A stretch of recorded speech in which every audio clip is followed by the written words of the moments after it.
Okay, well, I think we can get started. Thank you, everybody, for joining today. Really excited. My good friend Christina's here. Christina's an industrial philosopher, which she could tell us what that means.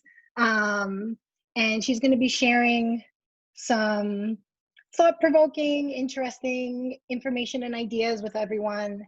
And she'll be taking pauses for questions throughout her presentation. So if you do have any questions, please add them to the chat and I will just field those to her, as the opportunities arise. And I think that's it. Christina, I'm going to hand it off to you. Great. Thanks, Christine. Hi, Chris. How are you? Good to see you. Thank you, Rebecca, also for coordinating all of this. First of all, I can't believe how many people actually showed up.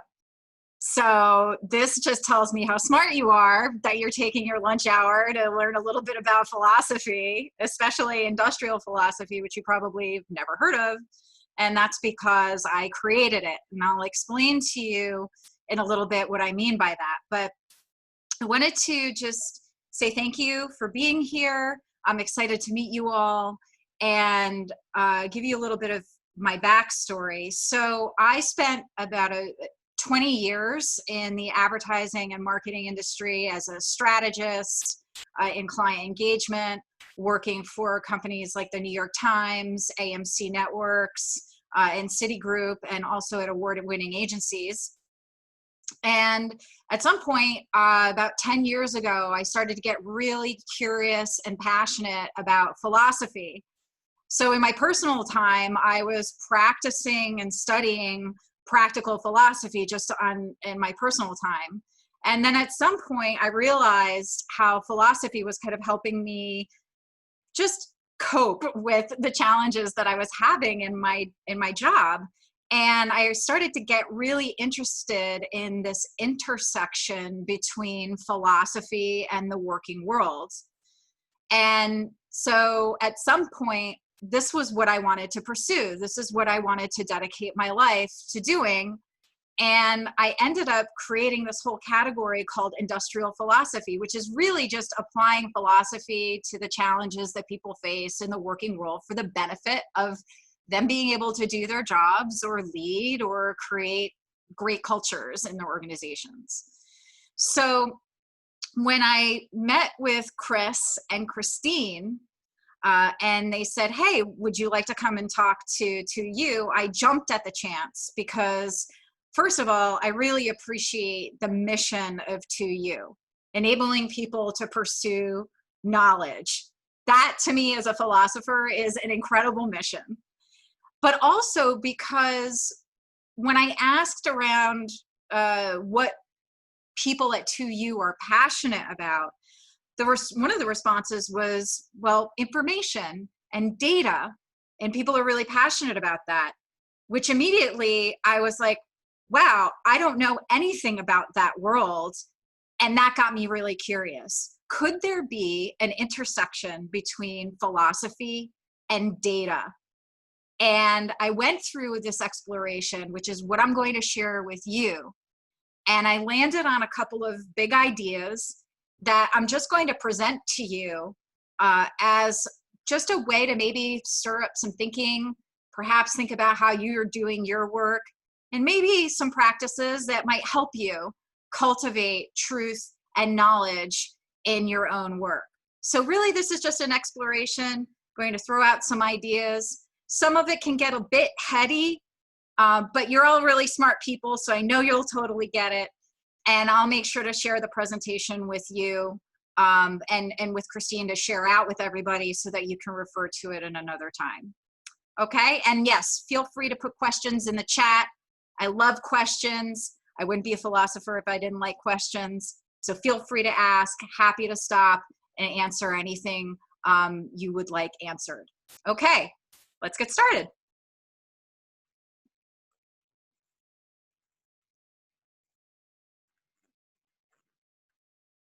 Great. So we're going to be talking a little bit about cultivating knowledge and truth at work and tying philosophy into the work that you're doing at 2U and your passion for data.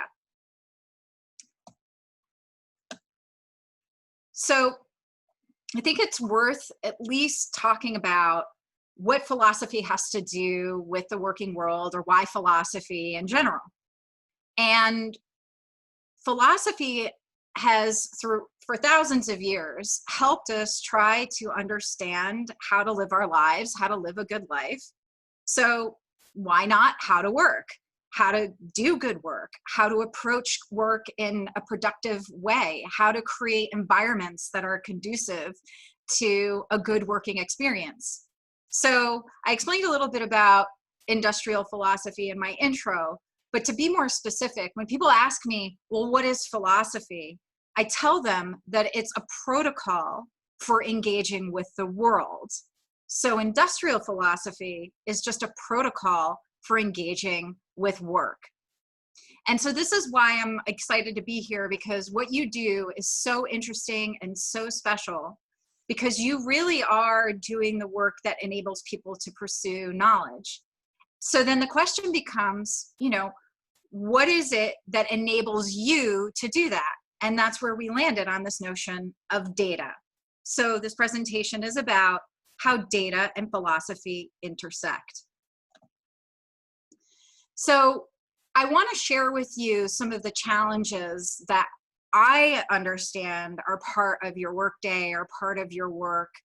And this was through conversations that I had with Chris and Christine and Sean, who communicated to me, like, these are some of the things that people go through as they're doing their work with data. There's these questions about what is knowable versus what is not knowable.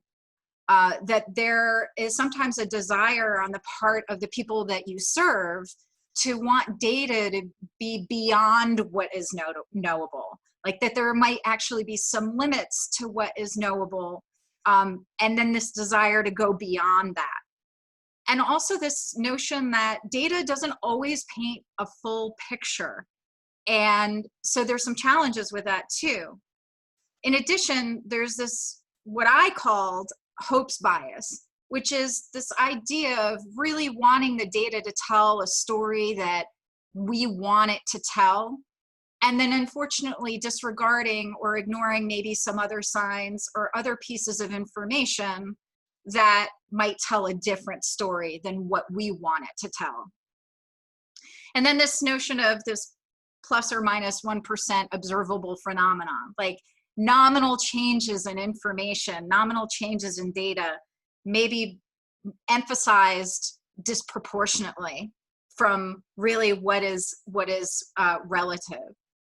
And then finally, the notion that people can convince themselves of anything, that this is something that you're also challenged with, that there is sometimes, the possibility that people want something to be a certain way so badly that they'll continue to convince themselves that it is so.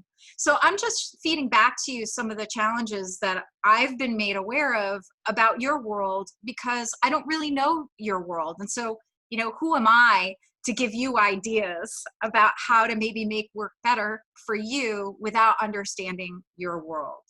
So I will continue. Any questions, Christine? Are we good? We're good. Okay. So one of the things I get great joy out of is taking a category or a topic and trying to find the history in it. And so when I was given data as the topic, I got really nerdy about it. I was like, where did data come from? Where did this idea come from? And it turns out it came from Euclid. Now, some of you already know who Euclid is. I know when I landed on this, I was like, oh yeah, I'd heard of Euclid, but I didn't really quite understand his contribution. He, founded the principles of geometry back in 300 BC, but he was also the first to use the word data. He wrote a doctrine treatise called Data, and he used the Greek word datomena, which means given. So this doctrine, data, was his way of articulating how information is given over from geometric principles. And that's the origin of data. If you want to get even nerdier, he wrote a series of books called The Elements, which are seminal, foundational, easy, accessible, fundamental principles in optics, mathematics, you name it. And actually, Abraham Lincoln and Albert Einstein, one person who inspired them in their work. Abraham Lincoln carried copies of the Elements, and Einstein referred to the Elements for inspiration in his work. So if you really want to get nerdy, check out Euclid and really understand, the origins of data, which is the work that you do and comes into play in your roles at 2U. So I thought that was kind of fun. So when we're talking about data, I landed on, thinking through, based on the challenges and thinking through, what would be important from a philosophical perspective, what would be important to communicate, and what would be helpful to cultivate. And I realized that there's two big aspects of data and two things that data really serves. One is truth and one is knowledge. And so what I want to do is go into a little bit of a deeper dive on those two things. So let's start with truth. So truth is huge. Truth is vast. I probably could spend a year with you talking about all the philosophers and ideas and concepts around truth. It's been debated and discussed and explored for thousands of years. It's super, super vast. But for the purposes of our conversation today and what I want to communicate to you, just a couple of very foundational things. So the first thing is that we all have a desire for truth. All of us have a desire for truth. If we didn't, we wouldn't survive. This comes down to biology even. If we aren't experiencing the truth of our environment or the truth of our circumstances, then we're not seeing that we're going to go off a cliff. We're not seeing, the threat, behind us. So even just at a fundamental survival level, it is really important for us to know what is truly going on. But beyond that, we don't like to be lied to. We like to know the truth about ourselves. And part of the pursuit of, just operating in this world is to try to get as close to the truth as possible. Now, you may say, well, Christina, there's a lot of people out there who really don't care about the truth. And I get that. But deep down inside, even they are trying and seeking to find a truth in their own lives. So the principle for truth is that we all have a desire for it. But then the question becomes, how do we experience it? How do we experience truth? And part of the way we experience truth is through our senses. We experience reality, and then I'm joining reality with truth through our senses. So that is the first line of how we understand what's real, what's not real, what's true, what's not true. And then what happens is we start to think about what it is that we're experiencing. And so the one principle philosophically that I found that I think is related to the work that you do is this correspondence theory of truth. And the notion of it is a belief is true if there exists a fact to which it corresponds. In other words, back it up. If you have a belief, find the corresponding fact. That belief is true if there exists a fact. Now, isn't that what data is all about? Isn't that what data analysis or looking at information and trying to decipher what it is, trying to extrapolate insights from it, isn't that what it's all about? It's all related to truth. So these are just some very simple ideas for you to just kind of mull over and consider when you're thinking about truth and its relationship to your work. And I'm going to make these connections for you a little bit later on, but I just wanted to do a little bit of an exploration about truth. You guys with me? Christine? Good? Okay. So we have some, I'm just trying to move this little window. So we have some quotes here from some pretty smart people around truth. And again, such a vast topic, but this is what I picked for you. The truth always turns out to be simpler than you thought, by Richard Feynman, a physicist. And I've experienced this. I've experienced a situation or reading a report or, looking at a problem and trying to decide or decipher, what's really going on. And my mind will spin off into all these crazy stories or crazy ideas. And what ends up happening is the truth is just a really simple answer. It's a really simple reason. And usually it's kind of staring me right in the face. So I thought that this would be something that would resonate with you.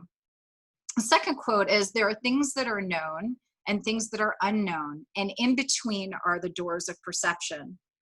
So a lot of times we're taking a look at information or the truth, and we're trying to decipher it.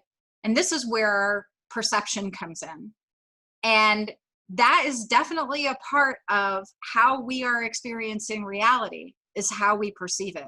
And our minds play a big role in that. And we'll talk about how in a minute. And finally, I love Voltaire. Voltaire, if you really want to kind of try out like a philosopher, I know people are into Stoicism these days, but Voltaire, he's sassy, he's vocal, he's super accessible, and he's really sharp. And this is one of my favorite quotes of his: while doubt is an unpleasant condition, certainty is absurd. And so when we go back to the challenges that you guys experience with regards to maybe people wanting data to paint a picture beyond what is possible, or they have to be really sure, they really want to be super certain, it's possible that you can't ever be certain. But here's what's really interesting. Even if something is uncertain, that's a truth right there. Maybe it's okay to say, look, this is what we know, this is what we don't know. That's the truth. So just some passages and quotes for you guys to think about later on. Okay, I'm going to keep going. So now we get into knowledge, right? So this is the second pillar of your work that I thought would be important to illuminate. So the question is, what is knowledge and how do we cultivate it, right? We can cultivate it in many different ways. A lot of us may read or consume media or, go out there in the world and just experience the world. We study, we decipher, we problem solve. Everyone has a way that they cultivate knowledge. Some emphasize it as a priority in their lives, and some it just it appears when there is a reason for knowledge to be applied. There's no right or wrong. It's just the fact that we can cultivate it. So from a philosophical perspective, there are some ideas around knowledge. One idea is that it is a form of sight, right? It is sort of the deeper sight that we have versus just vision. There's hindsight, there's insight, and there's foresight. Hindsight meaning, okay, taking a look at what happened in the past and extrapolating truth and knowledge and a lesson from that. Or insight, which is understanding, why is something happening right now? Why is this information the way it is? Or why are people behaving in this way? And trying to derive an insight. And that is based on the present moment. Foresight is really all about the future. So it's trying to use knowledge to see what may happen. Now, for you mindfulness folks out there, your domain is really in the insight realm. It's really in the present realm, not so much the past or the future. But knowledge through these three lenses can be looked at and applied in a way that could help us get closer to what's really happening. An aspect of knowledge and cultivating is reason, right? We could all use a little reason in our lives. And Plato has a lot to say about this. So reason is really just a way that we can separate the truth from not truth. Reason is the way we look at the underlying cause and effect of the moment.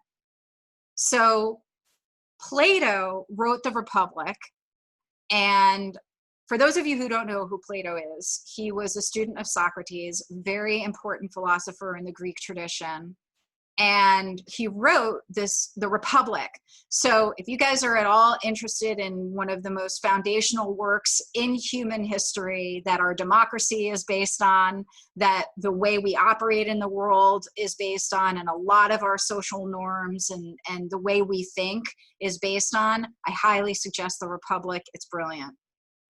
But with Plato, he was taking a look at how we learn, how we think, and he came up with this notion of the logisticon. So I just want to point out, if anyone out there has a band or is forming a band, I really think that the logisticon is a really great band name. Or if you're just looking for a band name in general, go to the ancient Greeks. They had really cool words. And so logisticon, just such a great word.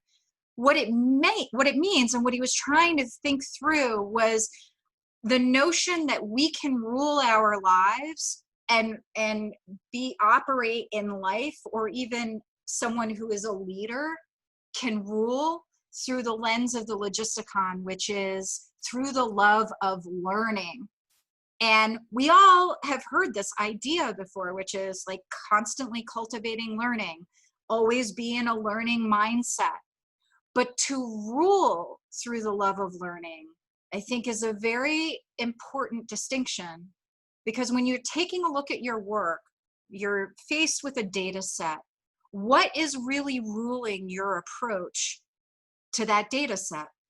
Now, if you're being ruled through the logisticon, you're allowing the love of learning to rule your approach and how you're interpreting that information and that data. So I just wanted to offer a little bit of an idea about what reason is, the logisticon, and knowledge as a form of sight, whether it's hindsight, insight, or foresight. Now I have a quote for you, and it's from Plato. Now, when I said this was heady stuff, this is what I was talking about. So I'm going to read it to you, and then I'm going to unpack it a little bit. But I encourage you to take a closer look at it at some other time when you have a minute, you want to contemplate a little bit. I highly suggest you revisit this, because there's always new stuff that comes up. Every time I read this quote, I always think of something else. So he says, "First then, in my judgment, we must make a distinction and ask, what is that which always is and has no becoming? And what is that which is always becoming and never is? That which is apprehended by intelligence and reason is always in the same state. But that which is conceived by opinion, with the help of sensation and without reason, is always in a process of becoming and perishing and never really is." So,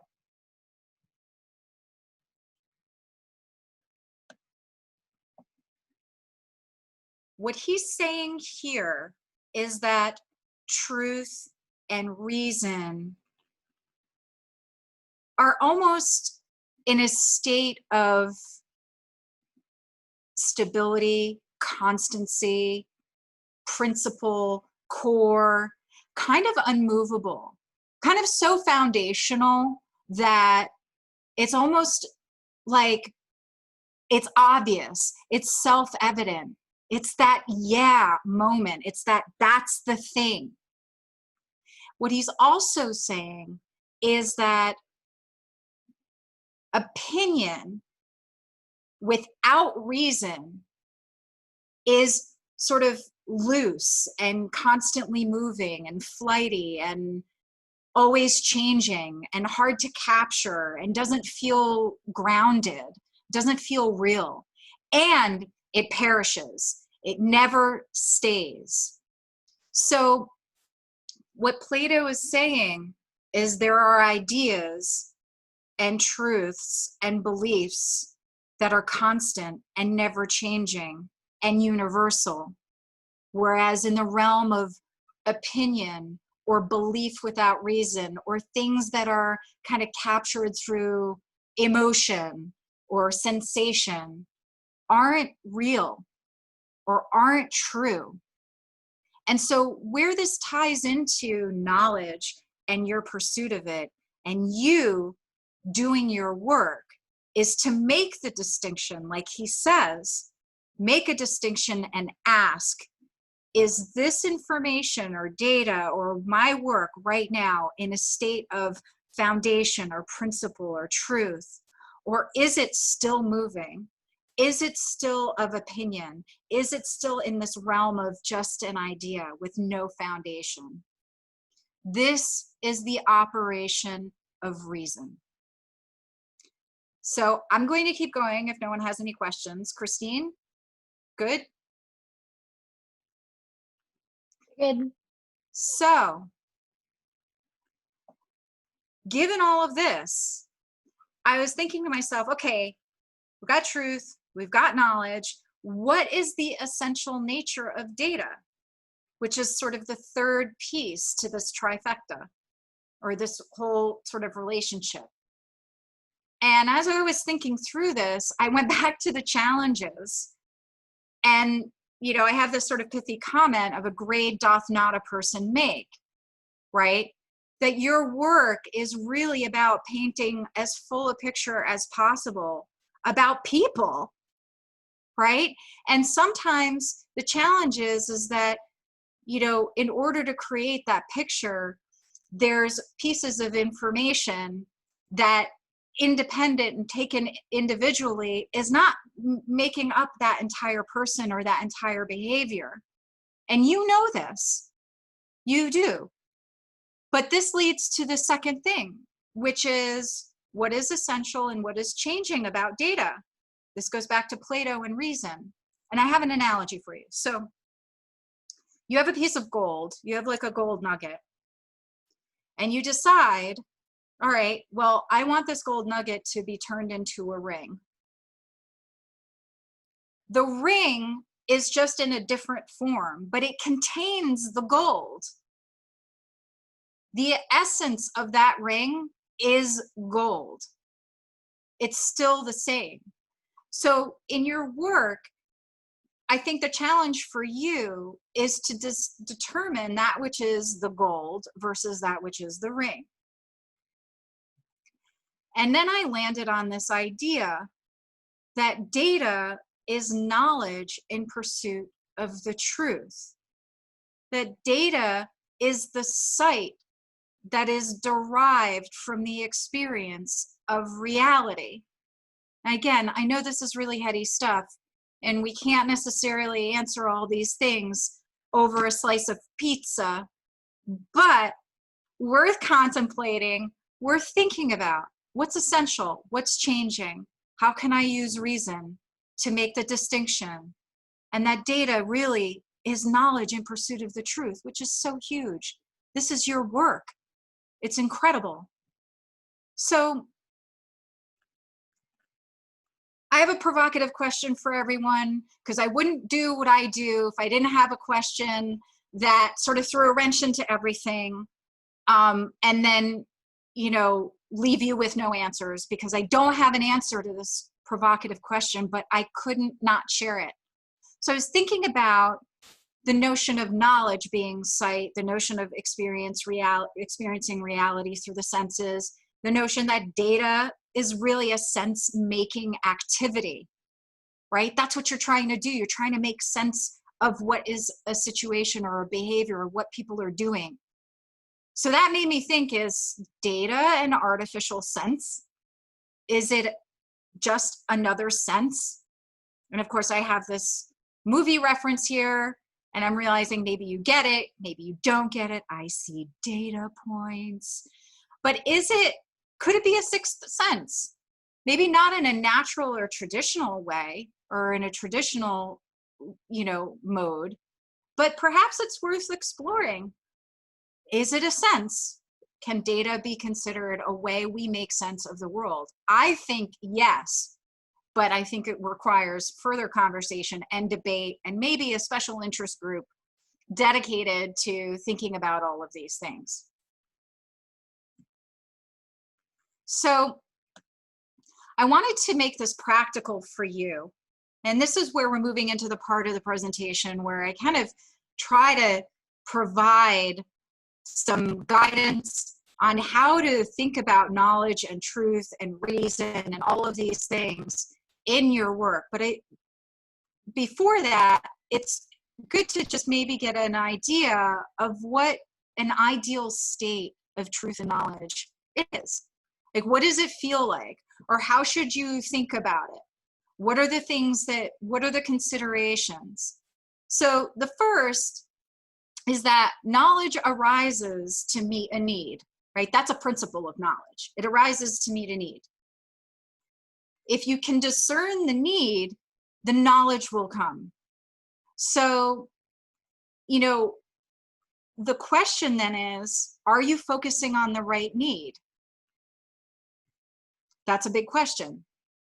So what this ideal state is trying to communicate is allow yourself to discern what the real need is, and then the knowledge will come. You'll get it. The information will speak to you. The insight will come. If you are aware of what the need really is, and you're focusing just on that. The second ideal state is this notion of feeling like you don't have to know everything. Free yourself from the burden or feeling an inadequacy about not knowing. Remember what Voltaire said, uncertainty is absurd. So perhaps there's some comfort in that. Perhaps there's a way to be with knowledge and truth that you can sit with it and not be burdened by it, to actually allow you to liberate yourself from this burden of having to feel like you have to know everything. And I get into a practice about this a little bit later in the next slide. When you feel reason, when you feel insight, it is simple. Remember, the truth is usually pretty simple. It's attractive. I've experienced when an insight happens, it's like, oh yes, I get that. That's the thing. It's based on principle. So there's sort of a universal kind of getting that idea, that insight, like, yes, it's foundational. And it has regard to cause and effect. So this is where that spark of insight comes in. This is what reason feels like. It's simple, it's attractive, it's based on principle, and it has deep respect for cause and effect. And finally, you're going to experience habits, assumptions, attitudes, prejudices, likes, dislikes, identifications, attachments over the work that you do. And be aware when that happens, because those are the impediments to pursuing truth and knowledge. Those are the impediments that cover over the purity of the work that you're doing and using data to derive an answer about a situation. So just be aware of those things. So, being a practical philosopher, I like to try to introduce big ideas and provocative questions with no answer, but promising to help you use these things at your job and hopefully maybe give you a way to think differently about things, or maybe experience your work in a more inspiring way. So, as I said before, truth and knowledge combined feels like an illumination, like a spark of insight. And perhaps it's worth in your day or in your work to kind of sit back and see if you're actually feeling that, to see if you're feeling that, and if you're not feeling that, perhaps more work needs to be done, or the approach needs to change. Or when you do feel it, when you do have that aha moment, when you do have that spark of insight, don't let go of it. You know, communicate it. Just say, I think I've got it. Like, and this is why. I ask this question of myself all the time. Is this true? This is one of the greatest questions you could ever ask yourself when you feel like maybe overwhelmed, or maybe confused, or maybe like things aren't quite jiving, or someone explains something to you and you want to kind of test it out. Ask, is this true? Is what I'm thinking true? Is what this information telling me true? The third thing is, what am I serving now? So this is a really big question, because sometimes, you know, we get caught up in meetings, and we get caught up in conversations, and we get caught up with other people's interpretations of the work, your own interpretation of the work, and you lose sight of the work. You may lose sight of truth and knowledge. You may lose sight of reason. In those moments, if you happen to be aware of them, ask yourself, what am I serving now? Am I serving truth and knowledge? Or am I serving this client who may be, you know, looking at things and looking beyond what the data is saying? Or maybe you're feeling some pressure and you're reacting to that pressure, and that's an impediment to the purity of your work. So you ask yourself, what am I serving now? What am I feeling sure of? This goes back to the fact that things aren't always certain is the truth. So be confident in what you're sure of. Say, you know what, this is what I'm sure of. This is definitely what I'm not sure of. And that's the truth that I present. That's the knowledge that I present. Observe what is essential and what is changing. So think to yourself, is this opinion I have in that sort of correspondence theory of truth? Do I have a fact that exists to back this up? Or is this just my opinion? And if it's just your opinion, then just acknowledge it and be truthful about that. Observe as clearly as possible the underlying causes of past or present. Now, I know you guys live this all the time. I know this is so much a part of your work. You live, breathe, and eat underlying causes of the past or present. Try to observe them as clearly as possible without any interference, without any undue influence. See what happens. And then finally, my favorite practice of all time, my favorite. Socrates is famous for saying, I know that I know not, and that's what makes me a wise man. So perhaps it's okay not to know. This is what I was talking earlier about, feeling free of the burden or inadequacy of having to know everything. Perhaps you don't know everything, but if you practice, I don't know, if you approach something and say, you know what, I actually don't know anything about this. What is this information trying to teach me? What is this information trying to tell me?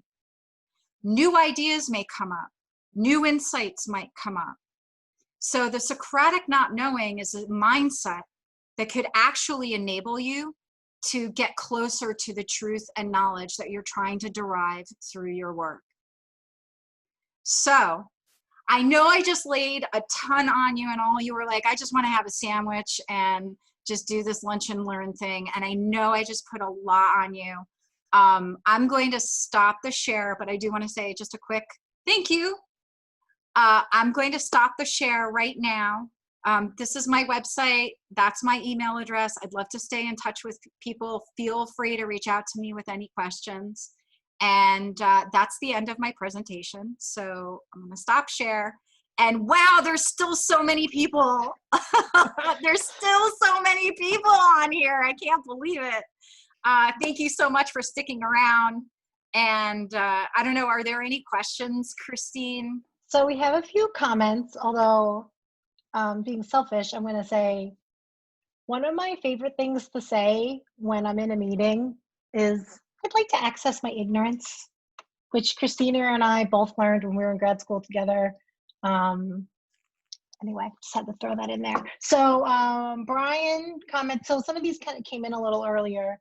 So Brian commented earlier, data is definitely artificial. Data is created by either human behavior or human observation. Brian, I don't remember at what point we were in the conversation when that came up. Chris, as a strategy, navigate or even harness uncertainty in interpretation. I love the pragmatic pivot of questions like, what am I serving? Yeah, I mean, from my perspective, I'm going to switch from the milieu of philosophy to the milieu of poetry, like, sort of the how do I presume and where do I begin portion of things. Will I be completely paralyzed by uncertainty in data and interpretation? I love the idea of having, as a strategy, as a framework, a set of questions that we can use to say, okay, how do I ground myself right now and make pragmatic, functional decisions about the software I'm going to build, about what conclusions I'm drawing from this data set about user behavior or whether or not they're learning and such. Those recommendations are, to get back to the notion of pragmatic philosophy, those recommendations are truly pragmatic, and I think they do enable us to move forward despite that uncertainty. Thank you. And I was actually, Christine, I was actually referring to the slide where is data an artificial sense, right? And for me, data does not occur naturally. Rather, it is either an observation that we put into some form, either be it number form or word form or whatever. But as soon as we acknowledge that observation and write it down, it becomes data, right? It's not really it's always artificial. It's never, occurring naturally. Without human interaction, it doesn't exist. That's all I really meant to say with that. Well said, Brian. Actually, I think, like I said, I didn't have an answer. I just wanted to pose the question. But Brian, it sounds to me like you've got a lot of thoughts about this, or at least the gears are turning. I encourage you to continue exploring this, and maybe even write an essay or something about your ideas about data being a sense, and in what way that sense is expressed. And the last comment in the chat was from Julie. Feeling sure of something is limited to one moment of time. Ooh. I don't know, Julie, if you're still on here. That's so elegant. Okay, yeah, I'm on. I was just thinking through the last or second to last slide, where the question is more of like, what are you feeling sure of, but what are you feeling sure of right now? Because it's only within that moment that you can feel sure of something. Excellent, Julie. Well said. Yes. The moment has more information for us, an infinite amount of information, actually, that we could be more aware of. And so I love that idea, Julie. Thank you for sharing that. Go ahead, Chris. I'm thinking about this notion of data as a sense, and the notion of data as data being artificial. It's how we're perceiving and navigating, signals around us. Among the messy pile of books I have, I've been reading Ptolemy's Almagest, sort of second, third century work of astronomical observation, And thinking of that in the context of data as a sense, the ancients were able to observe the angles of shadows at different latitudes. They were able to observe the where the celestial pole falls, and they're able to deduce from all of that so much about the shape of the world, for example. And yeah, we might say that is the essence of being natural, but no, that is an interpretation of evidence that they're able to do. And we, as whether we're in marketing, I see Julie's comment, whether we're in technology, we are creating feelers, and we're making decisions about what data matters and how we're going to use it. And I think it's incumbent upon us to be as open to it as possible, and to really be reflective and mindful about what we do with it and how we interpret it. So I just want to say thank you to everybody for participating, and Christina for leading this. Yeah, thank you everyone for joining. And Christina, thank you so much for all the time that you put into meeting with Chris and I and preparing for this. That was really, I really enjoyed it. Thank you.